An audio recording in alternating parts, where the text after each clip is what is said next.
on the dotted line. Let's Philadelphia, freedom ring, and patriotic voices sing. Red, white, blue, never give up. You represent America! Hoping and praying for a brighter day. I listen to my heart and I obey. How can I see it any other way? I'm looking at a light with my own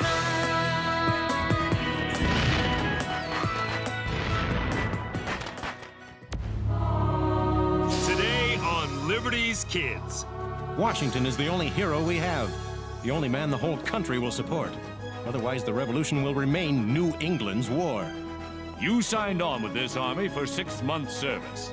However, the enemy is still behind his barricades. He is not going home. But neither are many of your friends. They died in that fight on the hill, Bunker Hill, defending an idea. That idea is freedom.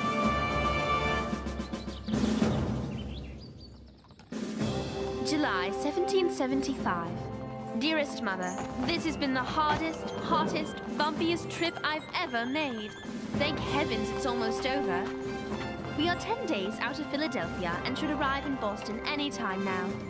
General Washington is to take command of the Continental Army, and Dr. Franklin has assigned James and me to report on it. James has embarked on a great experiment. How do you know where these birds will go? They're homing pigeons. The Gazette will get news from the war before any other newspaper. Fly away home, little brother. He's headed north. I keep telling you, we ought to eat them. Here we are! I can't wait to see the army. I can't wait to eat.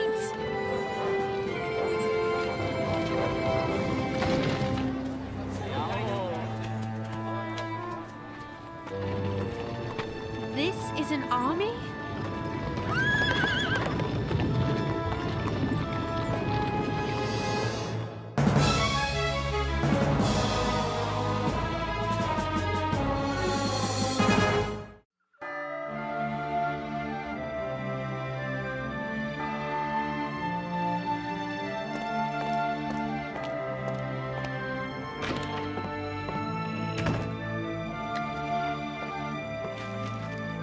General Washington takes command of colonial forces in Boston. The general has begun to impose discipline on the eager and patriotic but disorganized group of citizen soldiers facing General Howe's formidable British regulars. I don't know how General Washington will turn this rabble into an army. A more sloppy, disrespectful, bull-headed group this journalist has never seen. But Dr. Franklin, this is supposed to be James's report from the front. What you read is not at all like what he said in his dispatch. Editor's privilege. Besides, if the army is to become a real army, they'll need money from Congress. And Congress won't give it if they think the army is hopeless. It was a brave thing to let the kids go along, but I can't help but worry about them. They'll be fine, Moses. James has the makings of a fine reporter. And Sarah? Well, if either of those boys gets out of line, Sarah will put them straight soon enough.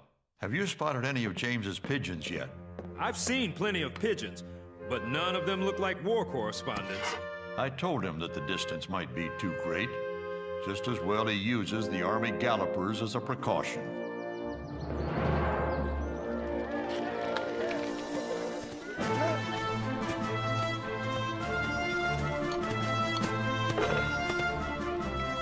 General Washington has his work cut out for him.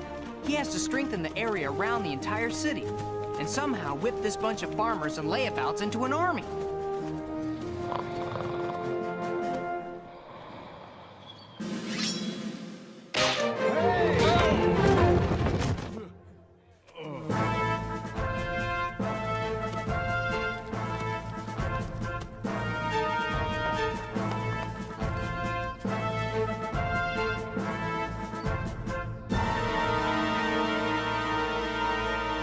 Present Adams!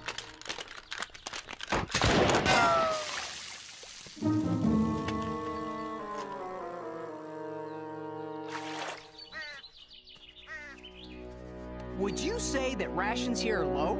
I would say rations here are non-existent. We throw together whatever we can find. I've heard that things will change now that General Washington is in charge. I've heard there's an island in the south where dogs can talk and wear hats. Do you really work for a newspaper? Yes, indeed. Dr. Benjamin Franklin's Pennsylvania Gazette. Pennsylvania? What business is this of theirs? Dr. Franklin says all the colonies have a common interest in this war. That's so. Well, I'm just interested in yours truly and his part of this war, which will be over and done with in 52 days. 52? How can you be so sure of that? That's when my enlistment is up. That's when most of these men will be on their way home. What if the British are still in Boston? They're welcome to it as far as I'm concerned. Look, laddie, I'm a storekeeper. Dry goods mostly, some fribbles for the ladies and such. I can't afford to let my business do for itself. And that there's Jeremiah Braddock. He's a farmer. Who's going to bring in his hay and sweet corn if he's stuck down here parading around for Mr. Washington? What are these children doing here? Take it easy, Stryker. They're doing no harm. This one says he writes for a newspaper. Really? And you, Sprout, what are you supposed to be? I'm not supposed to be anything. I am Henri Richard Maurice Doutroy Lefebvre. Did you hear that, boys? This tadpole's got a whole laundry list for a name. Can't you read? Of course. Is there something you would like me to read for you? You little scamp.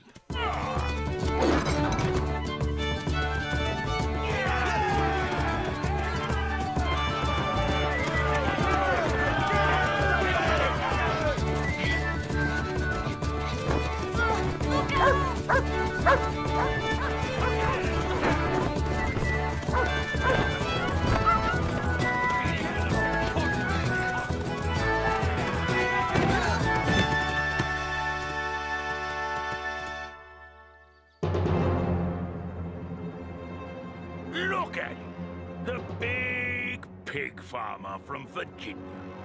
Everyone knows nothing good ever came out of the South. I hope you're as good at fighting redcoats as you are at chasing children.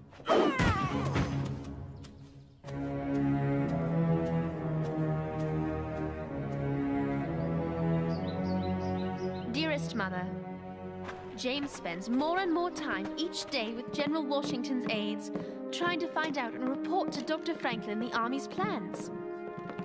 But only as long as the naval guns in the harbor remain silent. I'm afraid we still don't know if the pigeons are getting through.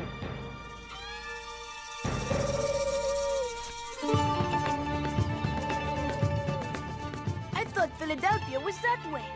Are you sure these aren't British pigeons?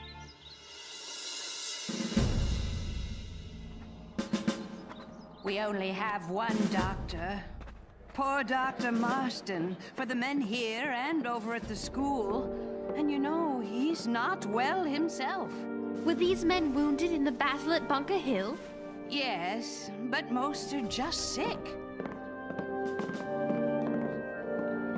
It's the fever that takes them mostly. We have no ice.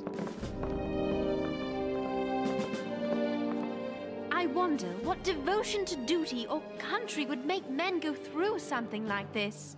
We're fighting for our liberty, young lady. Simple as that.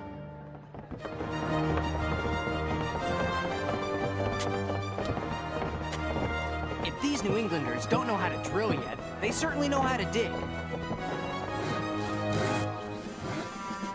These hardy colonists know more about building than fighting.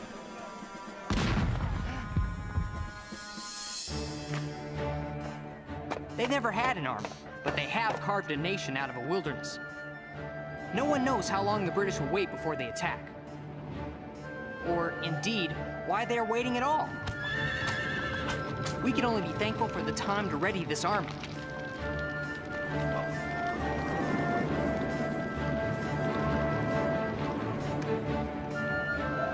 December 1775.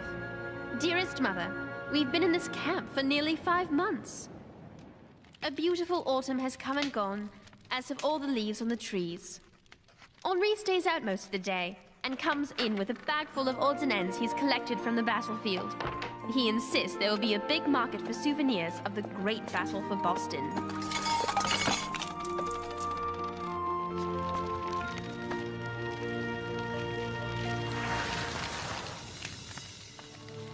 And now, as if he didn't have enough on his shoulders, General Washington has a new worry. The enlistment of half of the men here is up, and many of them are going home.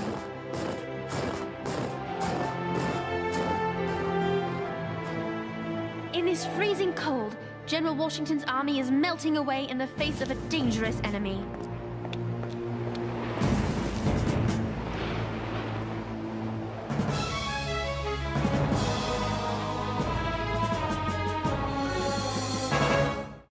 Men of New Hampshire, you signed on with this army for 6 months' service.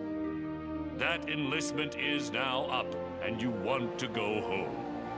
I cannot blame you for that, and I cannot stop you from going.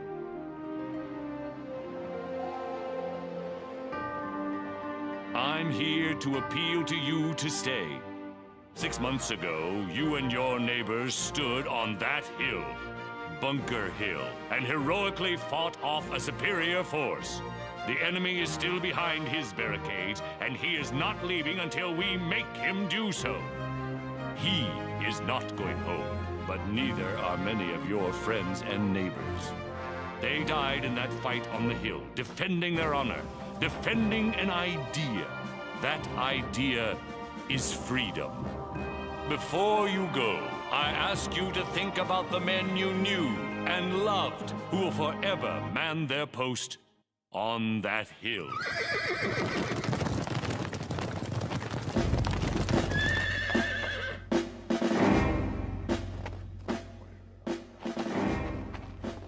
Men, this is Colonel Henry Knox, Colonel of the Artillery.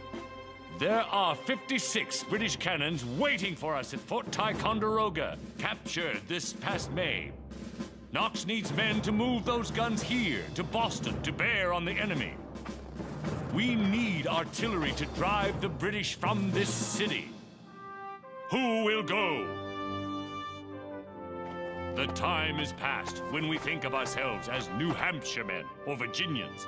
We are Americans, and we have to stand as one. Are you with me? Aye! Yes, I'm here. Colonel Knox and the promise of his cannon seems to have convinced at least some of the men to stay. Now all they have to do is move them 500 miles over winter mountains. Somehow. Since I was there when the cannons were captured, I'm going back to see how he does it.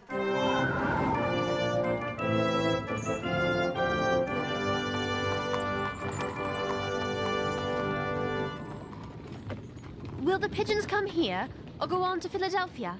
Philadelphia, I hope. Be safe.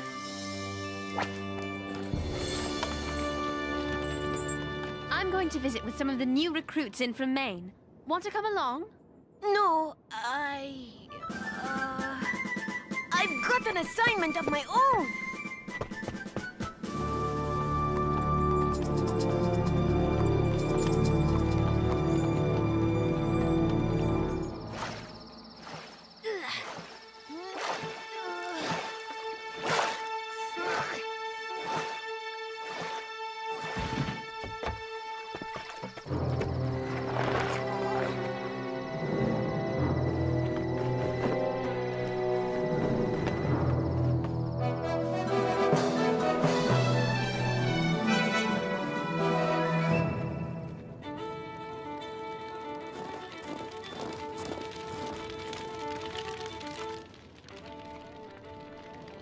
Promise me you'll introduce me to Dr. Franklin when I make it down to Philadelphia.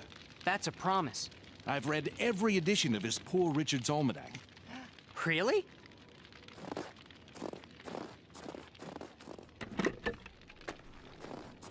I used to have a bookshop down in Boston.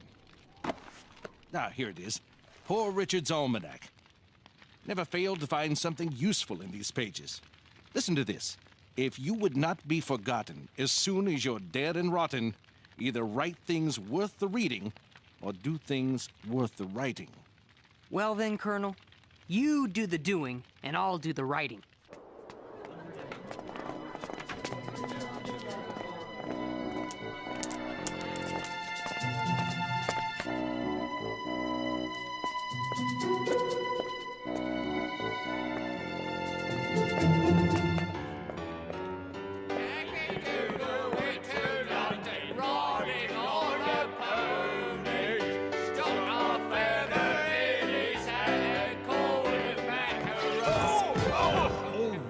right, that's enough! This is dreadful! This show opens on Saturday night, and you people will never be ready!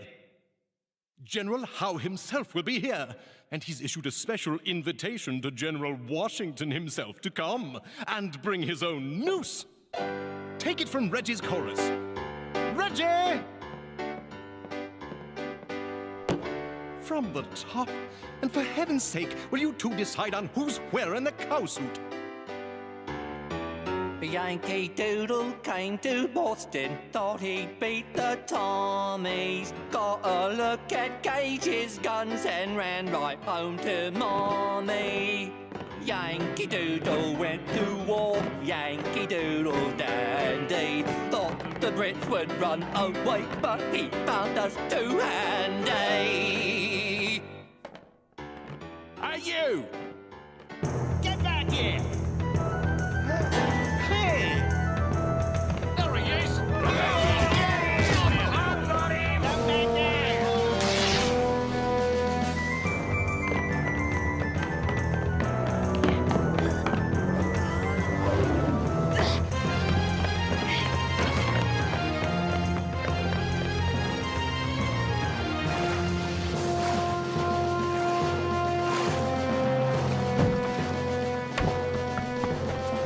Who goes there?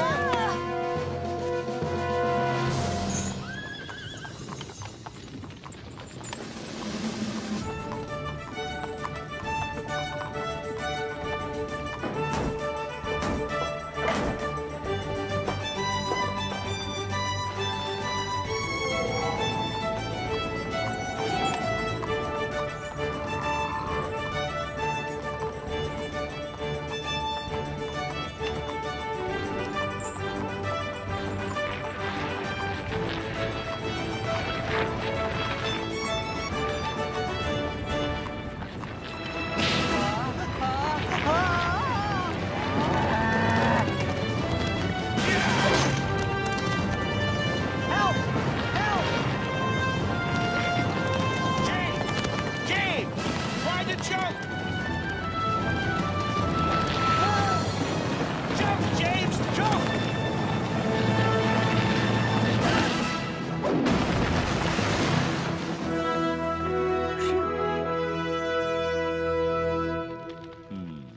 You say they plan this entertainment for Saturday night. Yes, sir. And they expressly invited you to attend. Well, that is a tempting invitation, isn't it? Perhaps an invitation for us to launch an attack. This is just a quick raid, gentlemen. We don't have enough men for a full attack. Bring back whatever you can carry, especially powder. Let's move out! Yankee Doodle came to Boston, thought he'd beat the Tommies. Got a Sorry to interrupt the entertainment, but it seems General Washington has launched an attack on Bunker Hill. Come along, men!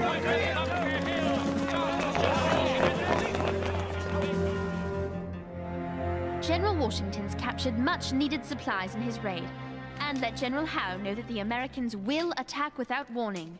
James's pigeons have all come here instead of flying to Philadelphia, and I can't get them to leave. James has been gone with Colonel Knox for over a month now. I'm beginning to worry about them. More new recruits are coming in each day, and this army becomes stronger each day. What General Washington has done is nothing short of a miracle. He doesn't say much, but he inspires confidence and obedience by the sheer force of his presence.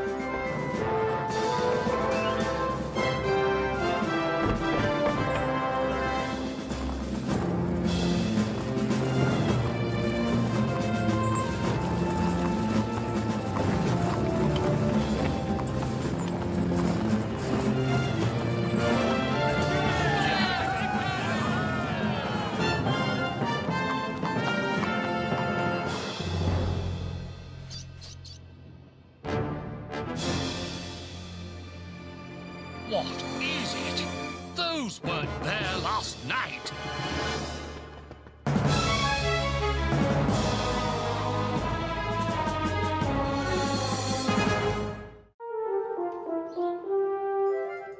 British leave Boston. Continental Army victorious in siege operation. It's a great victory, Dr. Franklin. Yes, and we needed one. I imagine those redcoats are halfway home by now. I imagine they're halfway to New York. This war is far from over, but I suppose we should celebrate. At least Boston is free. Looks like one of James's pigeons. Here you go.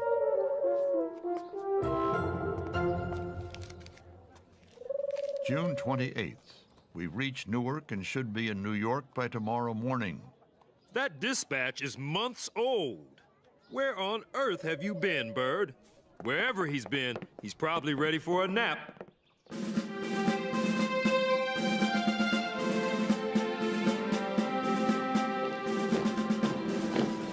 Dr. Franklin says we should come back to Philadelphia as soon as possible.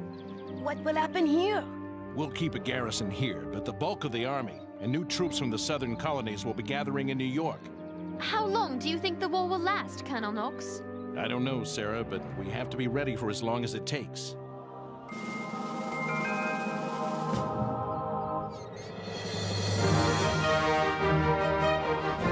The new flag! And a new army. A worthy army. An army we can be proud of.